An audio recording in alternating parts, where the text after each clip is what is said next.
2010 was a very good year for games. Instant classics like Halo Reach, Red Dead Redemption, Limbo, and God of War 3 all came out within this year, which is why it's no surprise that a Japanese-made RPG like Nier, the spiritual successor to the Drakengard series, kinda slipped through the cracks. Most critics gave it a mediocre rating at best, although one thing everyone could agree on was that the music truly was something special, even if they had to reuse tracks quite frequently due to a lack of budget. Even with its lackluster release, it still gained a moderate cult following and eventually earned a sequel in 2017, which became incredibly popular, therefore giving it the original much more attention. At its core, Nier should not work. It's generally a JRPG, but it pulls influence from so many genres, like a 3D bullet hell, a top-down dungeon crawler, and even some text adventure thrown in about halfway through, whereas the story is mainly about friendship and family, while also being brutal, vulgar, and graphic. Yet somehow, I wouldn't have it any other way. There's just something that works about this mix of genres and themes. To truly understand the weight and importance of the music in this game, we need to dive into a lot of the story elements, so it may seem like what I'm talking about may not really apply to the music, but hopefully it'll give context to the emotional significance of these amazing songs. Also, as there is a remaster of this game coming in the spring, which I highly recommend playing for yourself, because I guarantee this video won't do this game justice, I'll be giving a spoiler warning about 3/4 of the way through the video, once we get into the major ending events of the game. The game begins during the summer of 2049. A strange snow falls on the seemingly abandoned city. We see the protagonist, who are referred to as Nier, caring for his daughter, Yona. We also see a black book that seems to be calling out to him. After a brief battle sequence with mysterious creatures known as Shades, Nier gets beaten up pretty badly, and in an act of desperation, touches the black book to give him power. He defeats the rest of the Shades and goes to Yona. Yona, talk to me. Dad, are you all right? Don't worry about me. I'm fine.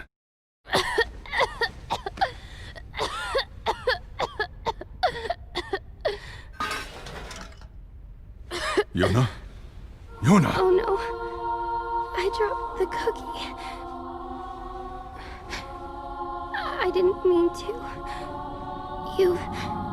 You've always been the one helping me. Yona! What have you done?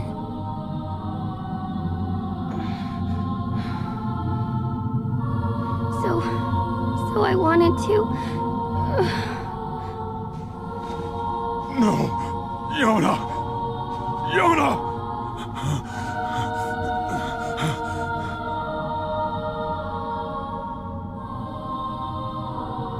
We need help. We need help! Please, anyone! Help! Help us!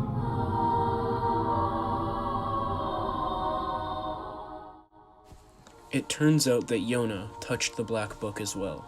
She just wanted her dad to not have to worry about her. But because of this, we see black runes start to crawl up her neck, and the song Snow in Summer comes in as we pan over the ruined city, amplifying the bleak atmosphere we're shown. Nier calls out for anyone to help, but it seems that there's no one there. Finally, it fades to black and a single line of text appears. 1,312 years later. After a brief loading screen, we see Nier in a stone house with Yona. Still sick, but no black runes can be seen on her. Nier steps out of the house to see a medieval-looking village.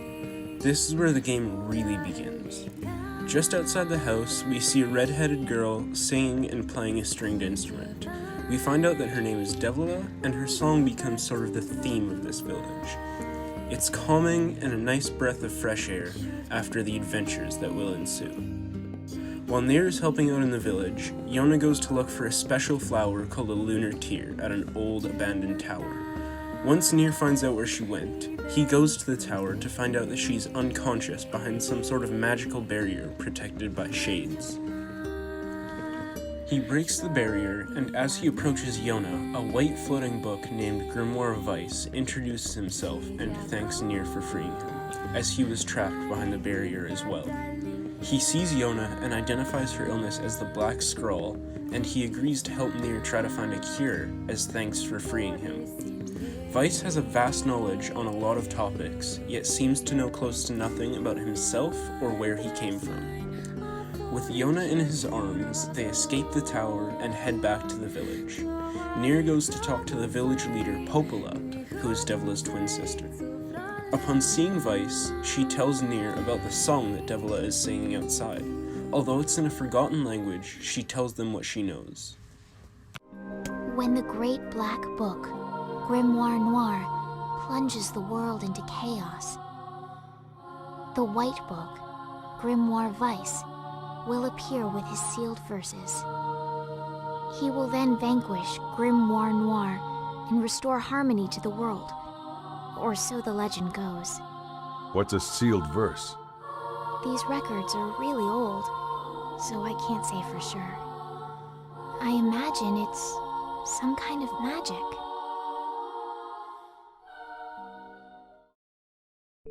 Snow and Summer comes back one more time to remind us of the prologue, because the book we saw during that prologue was Grimoire Noir, the being that Vice must defeat to cure the Black Scrawl. Vice has a theory that powerful shades are the ones who carry the sealed verses needed to defeat Noir, so Nier sets out to kill every last shade until his Yona is healthy. Now that we've set up the story and the stakes, let's get back to the music. During this collection process, Nier goes to many different areas, each with a distinct and fitting tone. Take Cold Steel Coffin, for example. A city called the Eyrie hangs on a cliff face where there's danger at every step. The drawn-out lead vocals and chanting background really make you feel like you're not welcome in this place, and that you feel like you're going to fall into the abyss below at any moment.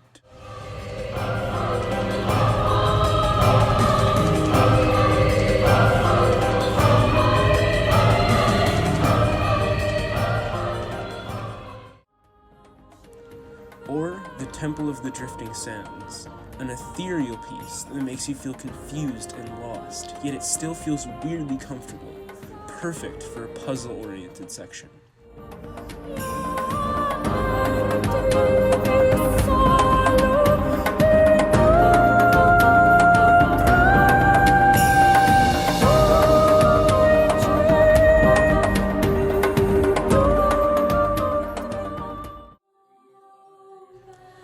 And then lastly, we have the Wretched Automatons, where the rhythmic banging of metal with a synth-like background is perfect for pushing you through the maze-like abandoned factory.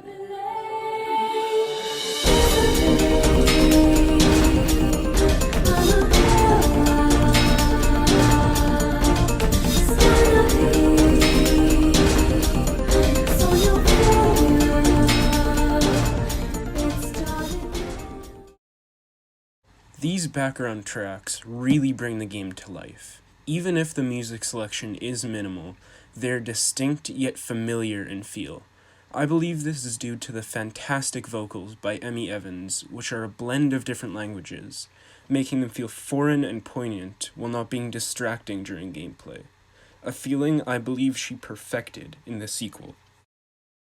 Another great track that brings a touch of levity during these serious missions comes in the form of a side mission where you can get Devla and Popola to sing a duet of the Song of the Ancients, the same song Devla plays just outside Nier's house in the village. Devla sings the same part, but Popola adds to it with hers. It's a really sweet moment and a break from all the battles and hardships Nier has to deal with during the game.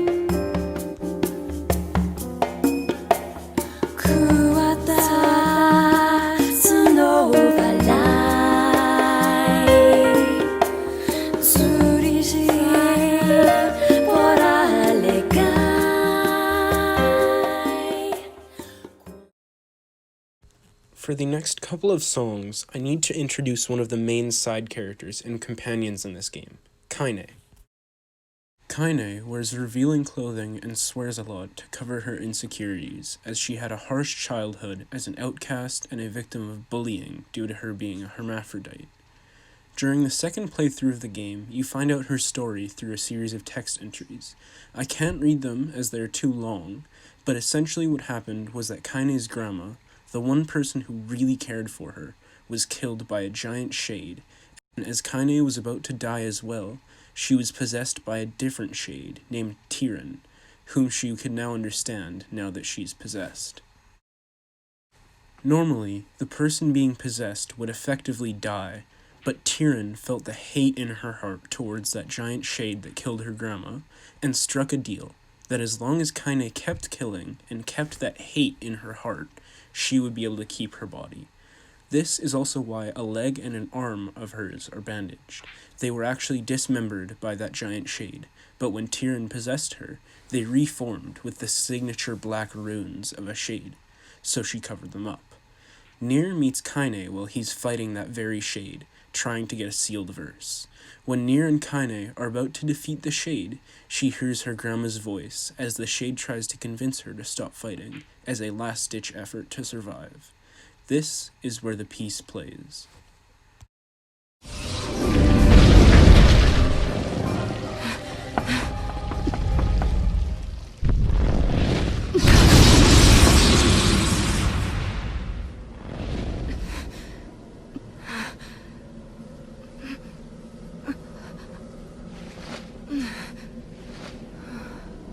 Kaine, it's me, Grandma. Oh, how you've grown. Kaine, what's wrong? Oh, it gladdens my heart to finally see you again. Grandma? Come, Kaine. Come to your grandma's side. You have been lonely for so long. So much pain, so much despair. Why go on living anymore, Kaine? Is that it? Hmm? Are you done talking? Kaine, don't speak to your grandma like that. You're going to stop talking now. And then I'm going to walk over to you and very carefully extend my hand, reach into your chest, and pull out your fucking heart!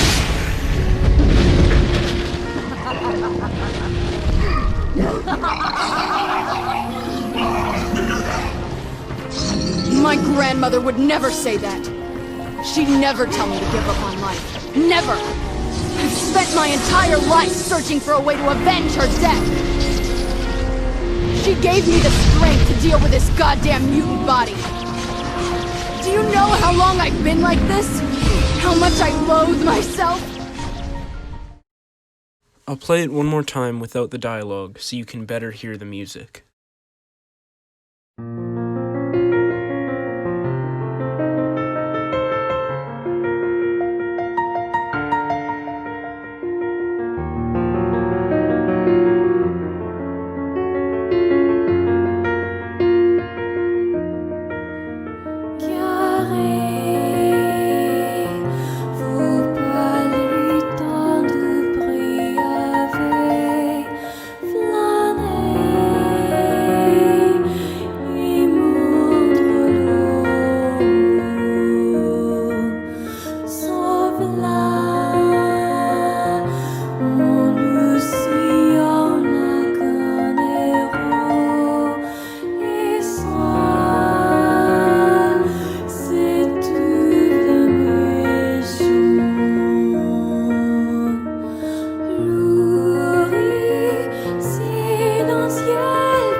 The piano runs are both beautiful and devastating.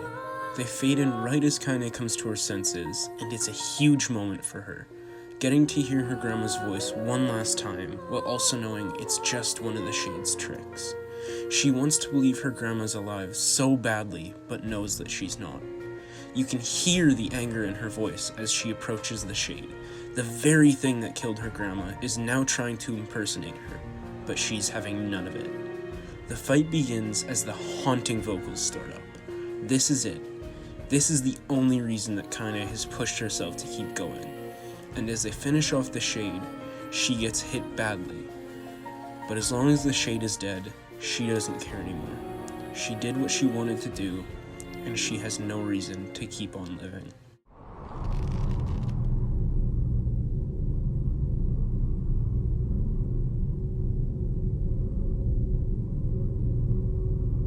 Grandma, can I rest now? I'm so tired.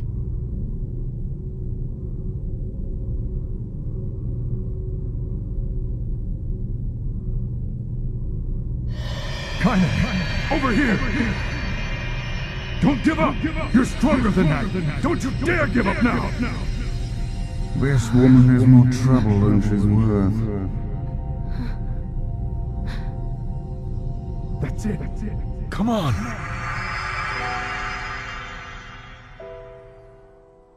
You're going to live, Kaine. Me? Live? What for? What?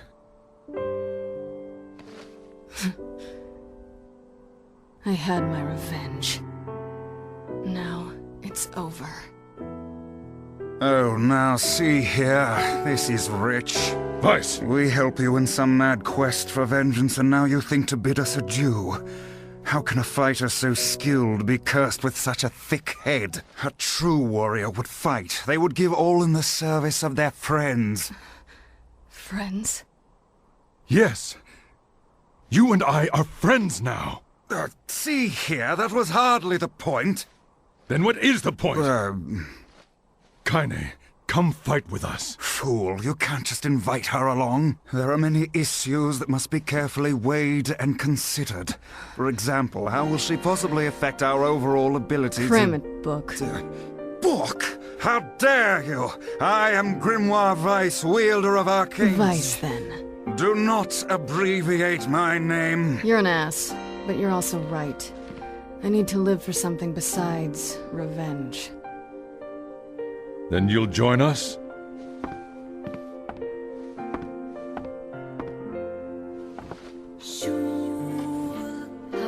My swords need a true home. But you'll do for now. Nier is the first person in her life, besides her grandma, to truly form a relationship with her. She has another reason to fight, to live on another day, and the moment she realizes this, the track Kaine Salvation rushes in. It represents that spark, that hopefulness coming back into her life. She finally has something to fight for besides revenge.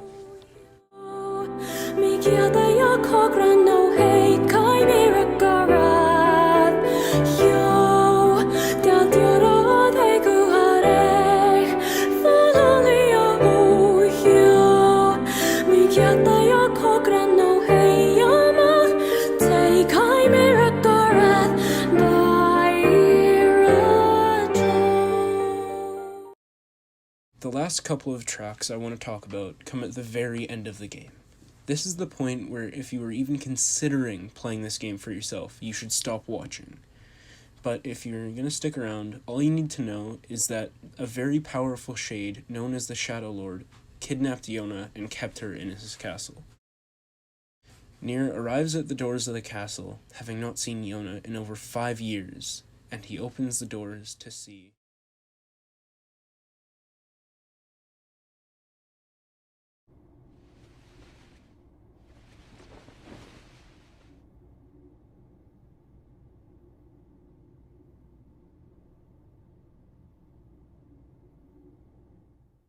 Devila! Popola! Oh, look. You made it. We've been waiting for so long. What the hell is going on? It began 1,300 years ago. Humanity, finding itself on the brink of extinction, undertook a last-ditch rescue plan called Project Gestalt. Gestalt? Do you still not remember, Grimoire Vice? Then let's give you a refresher.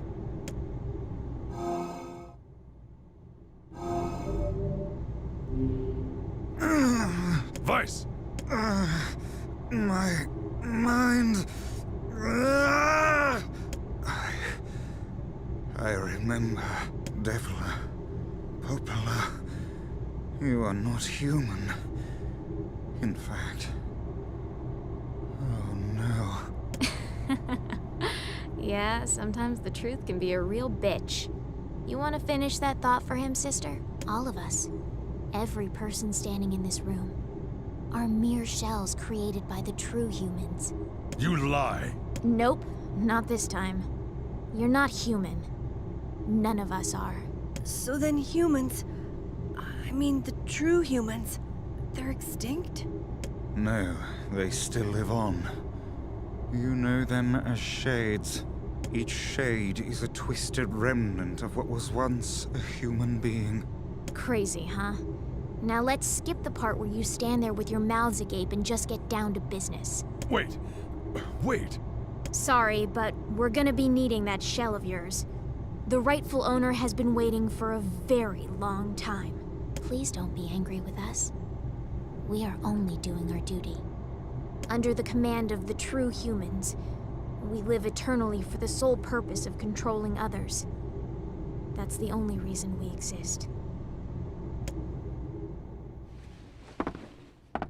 You have your own motives, your own desires. And we have ours. I fear it really is just that simple. Don't speak such foolishness. Sorry. So, Project Gestalt. It's a separation from body and soul, or in this case, Gestalt and Replicant, to protect from a virus that's infected all of humanity. It explained in the documents that you acquire that Grimoire Noir is the one who splits the Gestalt from the Replicant, and Vice will eventually fuse with Noir to bring the Gestalts back to their replicant bodies. The problem was that the replicants became sentient and didn't want to merge with their Gestalt counterparts. This causes the Gestalts to become unstable, becoming the shades we see in-game. This is what we see play out in the introduction. Nier and Yona touch the Black Book and become Gestalts, with Nier's Gestalt becoming the Shadow One. And perhaps because of his love for Yona, he becomes the first fully stable Gestalt. This is why Popola and Devla are protecting the Shadow One. They want to use him to find a way to stabilize the other Gestalts. This is also why he kidnaps Yona. He wanted to give her Gestalt a real body. It turns out that Devla and Popola are actually lifelike androids, tasked with watching over the village and ensuring Project Gestalt's success. After this revelation, a fight breaks out, and the same song that Devla and Popola sang in the side mission plays, this time with a different, more intense background track. What's terrible is that they didn't want this ending. They wanted to delay until a better solution was found for the Gestalts, but they did not predict how far Nier would go for Yona. None of them wanted to fight, but the twins had orders, and Nier needed his Yona back. Like Devla said, it really is that simple. The fight continues until...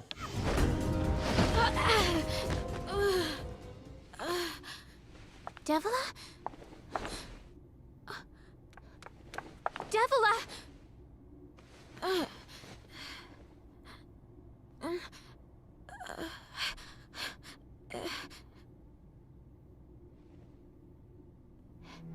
Hey, Popola. You crying? No! Don't die! You know, I understand now why we're twins. It's because we were born without souls. Devla! I can't stop the bleeding. Oh God, I can't stop it! This world is too lonely for one without a soul. There's too much emptiness.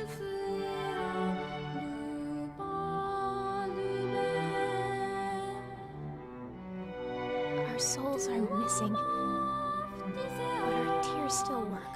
That's kind of weird. Sorry, sis. I love you. Devila! Don't you go! No, no, I can't be alone!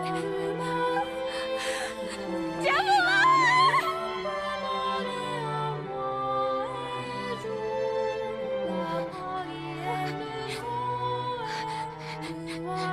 Popola.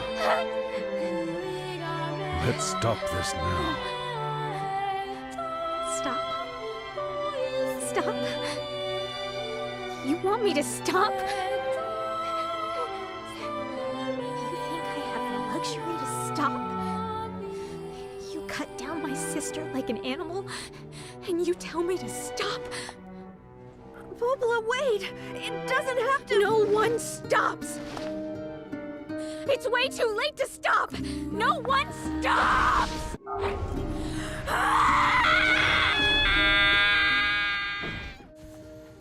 Every time I watch this moment, my heart gets heavy.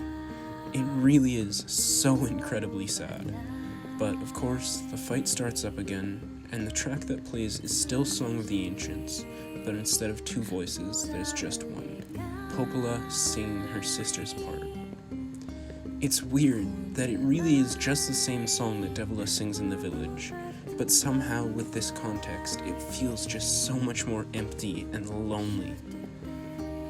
Nier strikes down Popola, and with her last breath, she cries out. Devila!